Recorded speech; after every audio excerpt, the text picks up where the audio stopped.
Hadirin pemirsa dan seluruh pendengar radio dimanapun Anda berada. Selanjutnya, sambutan dari Ketua Umum PBNU oleh Bapak Profesor Dr. Kiai Haji Said Akil Siraj MA kami haturkan. Assalamualaikum warahmatullahi wabarakatuh. Bismillah, alhamdulillah, wassalatu wassalamu ala sayyidina wa maulana Muhammad Rasulillah wa ala alihi wa sahbihi wa man tabi'a sunnatahu wa jama'atah min yaumina hadha ila yaumin nahdah. Sahibul Fadilah Hadratul Mukarram Mustasyar PBNU, Wakil Presiden Republik Indonesia Hadratul Syekh Profesor Dr. Kiai Haji Ma'ruf Amin A'azzahullah wa tala baqa'ah. Yang saya hormati Al-Mukarram Hadratul Syekh Ra'isul Am Kiai Haji Muftal Akhyar Hafidhahullah, Ibu Menteri Ida Fauziah, alumni Tabak Beras Hafidhahullah, Dubes Aljazair, Ibu Maksusah yang berbahagia, Ketua NU Jawa Timur Kiai Haji Marsudi Mustamar, yang akan memberikan ceramah Al-Allamah Kiai Haji Baha Nur Salim, Gus Baha Nur Salim, seluruh ahli baitul atiq min ahli baitil marhum al-maghfurlah Bah Hadratul Syekh Mbah Kiai Wahab, Ibu Mahfudzah, Dr. Hasib Wahab, Ibu Munjidah, Ibu Hizbiyah, wa baqil usrah hafizahumullah. Keluarga besar Tabak Beras, Badan Otonom, terutama muslimat, ketua muslimat yang kebetulan jadi gubernur Jawa Timur, insya Allah calon presiden RI tahun 2024. Saya dukung penuh. Saya turun kampanye kalau mau maju presiden. Dan sudah terbukti kita dukung wakil presiden berhasil. Insya Allah kalau untuk Bu Hovifah berhasil insya Allah. Dan Ansor, Pagar Nusa, Bergunu, Wabakil Badan Otonom yang kami hormati. Mbak Wahab banyak sudah ceritakan, tapi yang saya tahu, saya tidak akan mengulang yang sudah disampaikan. Mbak Wahab ada inspirator yang mempunyai gagasan membentuk Jam'iyah. Matur ada Hadratul Syekh Mbah Hashim Ari, Mbah Hashim jawabnya nanti dulu sabar. Maka Mbak Wahab kemudian sambil menunggu izin dari Mbah Hashim membentuk Nahdlatul Tujar, Tasfil Afkar, Syubanul Waton, ringkas saja. Kemudian Mbah Wahab menjadi utusan Komite Hijaz ketika Wahabi menang, Raja Abdul Aziz Al Saud membongkar situs-situs sejarah Taif, kuburannya Ibnu Abbas bongkar, Mekah Ma'la rata dengan tanah, termasuk makomnya Sayyidah Khadijah Al-Kubra, Abdullah bin Zubair, Asma binti Abu Bakar, dan para ulama yang lain, para sahabat yang lain, ulama yang lain.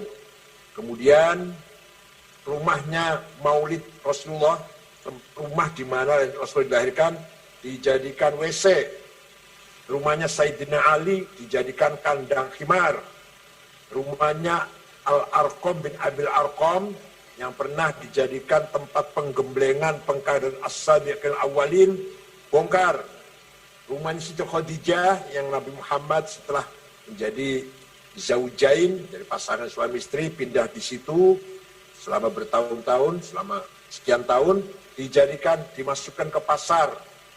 Kemudian Babu Bani Syaibah, gapura di depan Multazam, yang dulu ketika keluarga Quraisy hampir perang saudara, berebut siapa yang berhak meletakkan Hajar Aswad setelah diperbaiki, dikembalikan ke tempatnya, berebut, maka mereka sepakat kita serahkan vonis keputusannya kepada siapa yang masuk ke sini melalui Babu Bani Syaibah. Yang masuk Nabi Muhammad, belum jadi Nabi belum. Nabi Muhammad masuk ke situ, masuk Babu Bani Syaibah. Abu Jahal mengatakan, hadzal amin. Ini yang akan mengambil keputusan. Dan ini remaja yang bisa dipercaya. Kemudian Nabi menggelar hutrohnya, masing-masing Nabi meletakkan Hajar Aswad di atas hutrohnya, sorban diangkat bersama-sama seluruh keluarga besar Quraisy, dan Nabi yang meletakkan kembali Hajar Aswad ke tempat semula. Walhasil tempat-tempat bersejarah dibabat habis oleh gerakan Wahabi. Maqam Syafi'i, makom yang dulu tempat ngajarnya Imam Syafi'i di Masjid Haram, rata dengan tanah, dan lain-lain. Setelah itu kemudian ke Madinah, Baqi' 20.000 sahabat rata dengan tanah. Sayyidina Utsman, Sayyidina Hasan, dan yang lain-lain, Sayyidina Aisyah dan sebagainya rata dengan tanah. Zaujati Rasul, kita nggak tahu mana itu.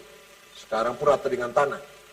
Nah, sudah selesai bongkar kuburan Baqi', tinggal sisa maqam Hadrati Rasulullah SAW, Sayyidina Abu Bakar dan Umar yang ada di kamarnya Rasulullah, hujrahnya Rasulullah di pojok masjid itu, akan dibongkar. Maka Hadratus Syekh Almarhum Mahfurullah Ra'isul Akbar ya Haji Hasyim Asy'ari membentuk Komite Hijaz. Diutuslah Yai Wahab, Haji Hasan Kipo,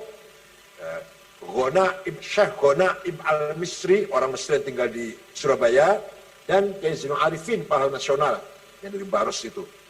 Berangkat ke Jeddah, membaca surat Mbah Hasyim Asy'ari, pertama menyampaikan selamat atas keberhasilan Raja Abdul Aziz membangun Mamlaka Arabia Saudiyah, Kingdom of Saudi Arabia.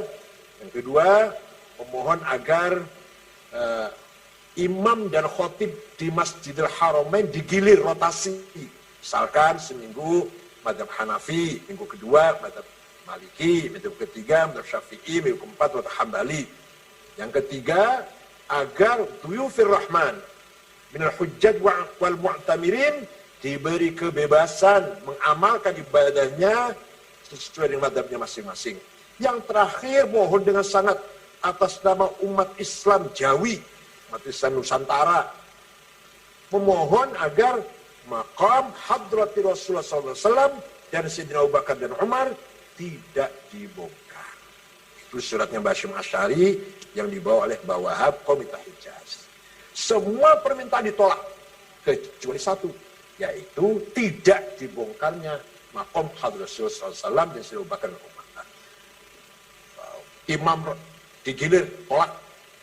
Memberi kebebasan kepada jamaah hujjaj wal mu'tamirin melaksanakan ibadah selama di Mekah dan Madinah sesuai dengan mazhabnya masing-masing, tolak.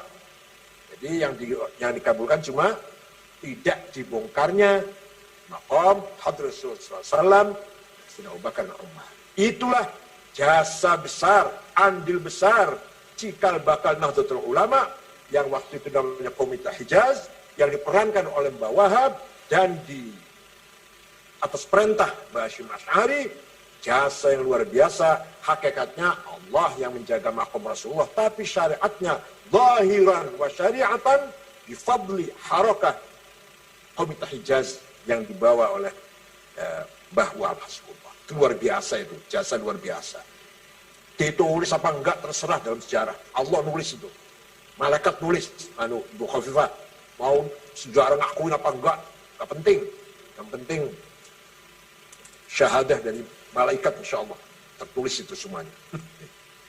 Nah, pulang dari sana barulah Mbah Hasyim Asy'ari merestui, mendeklarasikan belinya Jabatan Nahdlatul Ulama tanggal 16 Rajab tahun 1344 apa ya? 31 Januari 1926. Setelah berdiri NU Nahdlatul Ulama, bawa pula sebagai motornya. Bawa sebagai motor yang keliling seluruh daerah sampai ke Sumatera Selatan. Jumpa dengan Kiai Kamil Soleh, Kiai asli Semarang, tapi tinggal di Sumatera. Bapaknya Pak Taufik Kamil, mantan Dirjen Haji waktu zaman Pak Agil Munawar itu loh, itu anaknya itu. Itu WNU pertama. Kemudian ke Banten Menes. Menes itu, Pak, Ibu-ibu, Bapak-bapak, sampai sekarang pun kalau saya ke sana males, walaupun sudah aspal sih, tapi capek lah. Muter-muter jalannya ke Menes itu sampai sekarang. Apalagi waktu itu, tahun 28, tahun 29, kayak apa itu Mbak Wahab sampai ke sana. Kemudian diterima oleh Presiden Abdurrahman namanya. Presiden itu kakek ibunya Hafid Usman. Pak Hafid Usman dulu salah satu ketua PBNU, istrinya itu, istrinya Bu Hafid Usman, cucunya Presiden Ki Abdurrahman dari Pandeglang Menes. Kemudian ke Betawi, ketemu dengan seorang namanya Guru Marzuki, Cipinang Muara, cucunya masih ada sampai sekarang. Berangkat lagi atau muter lagi ke Majalengka, jumpa dengan Kiai Abdul Halim, di Mundik, bapaknya Ketua Pergunu, bapaknya Pak Asep Saifuddin, Mojokerto itu, Pacet itu, bapaknya itu, temannya Mbak Wahab waktu di Mekah. Kemudian ke Cirebon, jumpa Kiai Abbas, Kiai Syaikhul Al-Jainangun, yang berbakan Ciwaringin, bahkan katanya jumpa dengan buyut saya, Kiai Said namanya dari Gedongan. Kemudian Kiai Said merintah cucunya namanya Kiai Maksum, kakaknya ayah saya, Kiai Maksum, agar masuk ke jadi pengurus Nahdlatul Ulama. Kemudian ke Semarang, Kiai Ridwan, Lasem Mbah Masum, Kudus Raden Asnawi Kudus, Cepu Kiai Ihsan, Lombok Timur, ada temannya Mbak Wahab di sana, Maulana Zainuddin.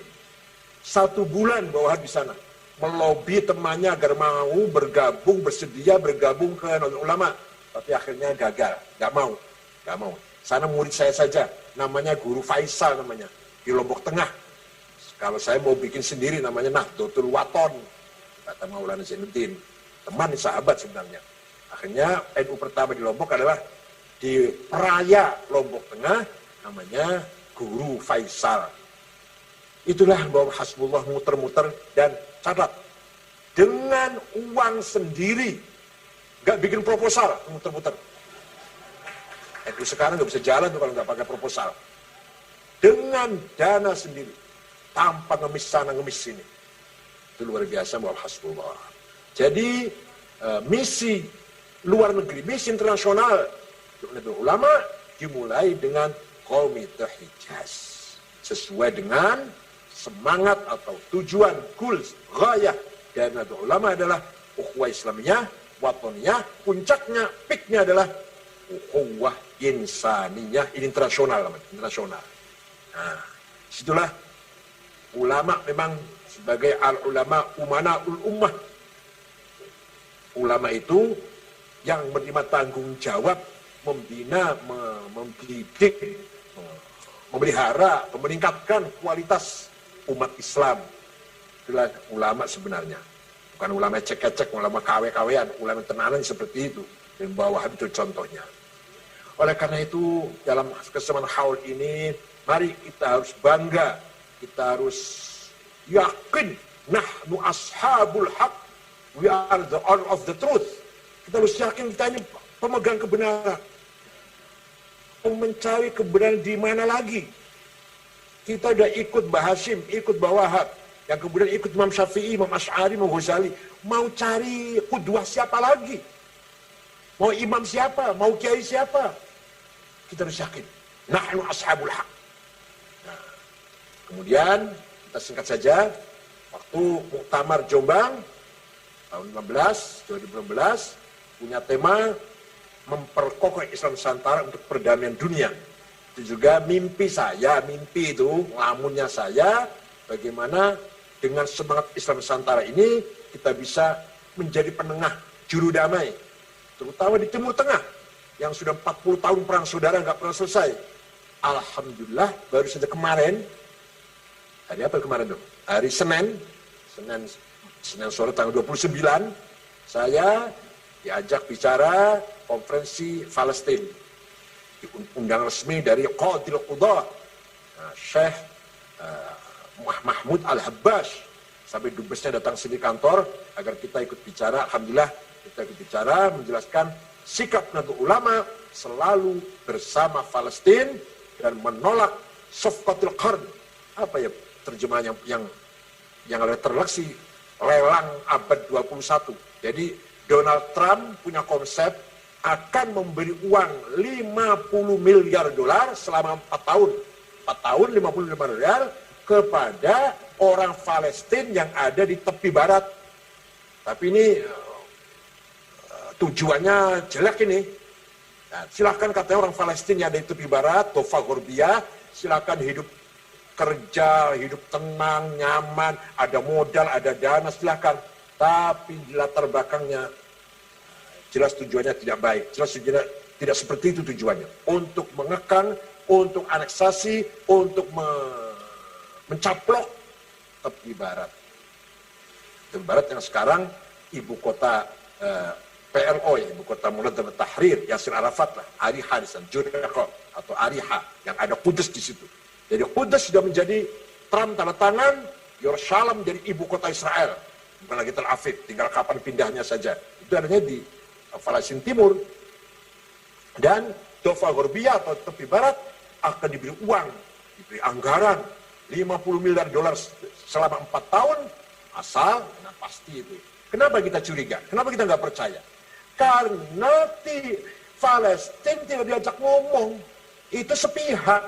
Donald Trump sepihak ngomong kayak itu, memutuskan seperti itu. Safqatul Qarn, bahasa Arabnya itu. Pelelangan abad 21. Palestina nggak diajak ngomong. Berarti jelas niatnya busuk. Jelas niatnya ada niat yang busuk di belakang itu. Kemarin alhamdulillah NU sudah memberikan sikapnya dengan tegas dan jelas, tanpa basa-basi, tanpa tedeng aling-aling, bahwa Amerika yang konon katanya kampion demokrasi, kampion hak asasi manusia, human right, ternyata di sana masih ada diskriminasi, rasis, yang putih menghina yang hitam. Dan itu bukan hanya terjadi satu kali, yang kemana ada terbunuh itu bukan hanya sekali itu, sudah ratusan orang hitam dibunuh seenaknya oleh polisi-polisi kulit putih itu. Maka itulah apa yang terjadi di Amerika. Terakhir, kalau tadi Bu Gubernur berbicara tentang kita adalah berperan besar membangun nasionalis religius, sayang Pak, betul kita ini Indonesia ini nasionalis religius. Tapi kalau bagi-bagi kue yang dapat nasionalis, yang religius kurang, nggak dapat. Kalau dapat bagi-bagi kue, bagi rezeki, yang dapat yang nasionalis, yang religius, gigit jari, NU nggak pernah dapat apa-apa. Begitu Orde Baru, dulu NU ikut membangun Orde Baru, yang dapat anggaran besar, pendidikan, satu pendidikan saja, Unmer mana Malang, siapa itu? Punya siapa itu? Kalau di Surabaya Wijaya Kusuma, punya siapa itu? Mana ada pesantren yang dapat anggaran ketika Orde Baru pada ikut membangun Orde Baru, membentuk Orde Baru? Walhasil religius, nasionalis, religius. Tapi kalau sudah menang, berhasil, nasionalis yang kenyang, religius yang la haula wa la quwata. Allahumma fil wahlamhu wa'afi afwanhu waj'al jannatan ma'awatma. Mudah-mudahan zuriyah Mbah Wahab diberi kekuatan lahir batin, meneruskan perjuangan Mbah Wahab. Begitulah kami semuanya, warga NU atau pengurus NU, siap melanjutkan amanah yang sangat berat dan mulia ini. Amanah Mbah Hashim Asy'ari, amanah Mbah Wahab, amanah Mbah Bisam Suri dan para ulama lain. Insyaallah Allah ma'ana, la takhaf wa la tahzan. Tidak usah sedih, tidak usah bingung. Allah selalu bersama kita selama kita madumna ala thariqil haq, insyaallah. Mohon maaf, syukran wa dumtum fi khairil barakati wan najah. Wallahu fi lakum thariq. Wassalamualaikum warahmatullahi wabarakatuh. Terima kasih